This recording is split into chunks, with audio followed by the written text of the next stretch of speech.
Halo, perkenalkan nama saya Judi Kampus Sunggu dari Prodi 1 Informatika dengan NIM 11S25044.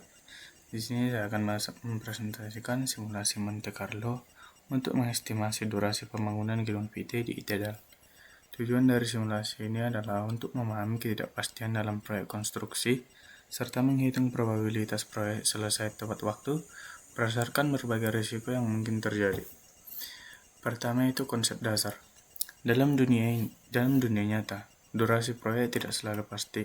Oleh karena itu, kita menggunakan metode Monte Carlo Simulation, yaitu teknik yang menjalankan ribuan simulasi acak untuk memodelkan kemungkinan hasil. Pada kasus ini, setiap tahap proyek memiliki tiga parameter, yaitu optimistik, yaitu tercepat, most likely atau yang paling mungkin, dan selanjutnya itu pesimistik yang paling lama. Distribusi yang digunakan adalah triangular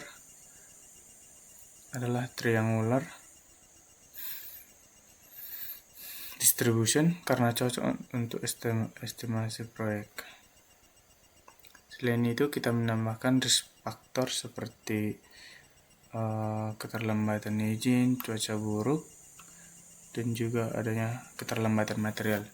Ini membuat model lebih realistis dibanding estimasi deterministik biasa. Selanjutnya itu model logika dan simulasi.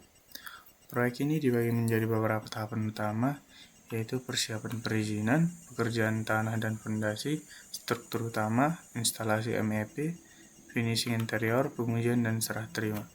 Setiap tahap memiliki dependensi, artinya tahap berikutnya tidak dapat dikerjakan sebelum tahap sebelumnya selesai. Dalam kode ini, durasi tiap tahap digenerasi secara acak menggunakan fungsi NP random triangular.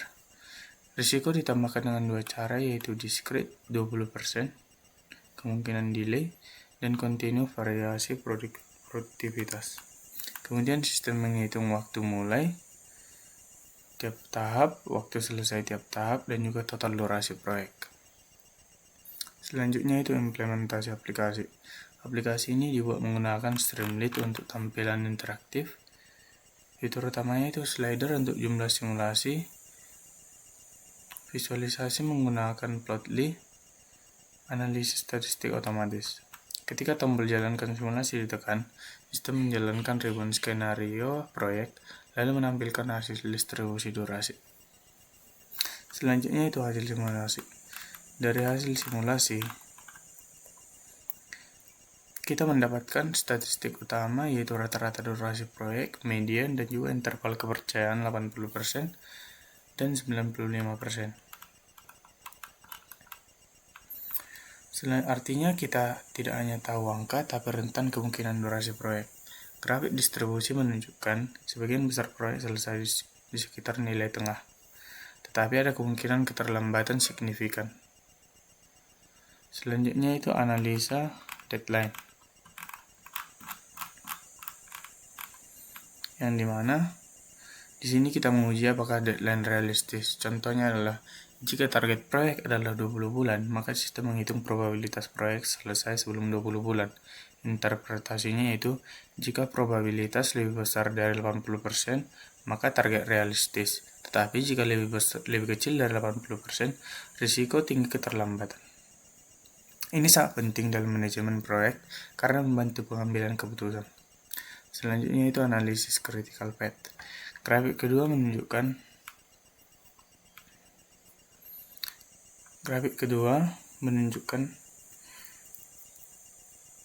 critical path probability, yaitu seberapa sering suatu tahap menjadi bottleneck proyek. Tahap dengan probabilitas tertinggi adalah tahap paling kritis.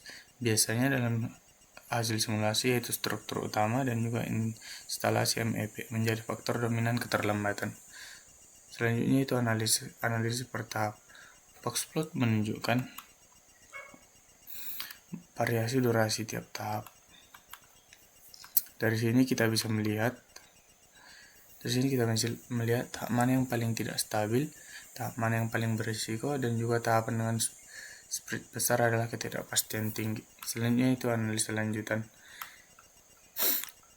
waktu optimal proyek dengan melihat distribusi kita bisa menentukan deadline optimal bukan nilai rata-rata, tetapi sekitar persentil 80-90. Buffer waktunya ditentukan yaitu buffer aman 80% dan kontingensi reverse 55%. Ini penting dalam perencanaan proyek nyata. Selanjutnya itu optimasi proyek untuk mengurangi risiko terlambatan, percepatan pengadaan material, tambah tenaga kerja pada saat tahap kritis, dan juga paralelisasi pekerjaan jika memungkinkan. Selanjutnya itu kesimpulan. Dari simulasi ini dapat disimpulkan bahwa durasi proyek bersifat probabilistik, yaitu bukan pasti dan dapat berubah-ubah. Selanjutnya, Monte Carlo memberikan gambaran risiko secara kuantitatif. Selanjutnya itu deadline harus ditentukan berdasarkan probabilitas, bukan berdasarkan asumsi kita sendiri. Selanjutnya itu tahap kritis seperti struktur dan MEP sangat mempengaruhi durasi total. Dan terakhir yaitu penambahan buffer waktu sangat penting untuk menghindari keterlambatan.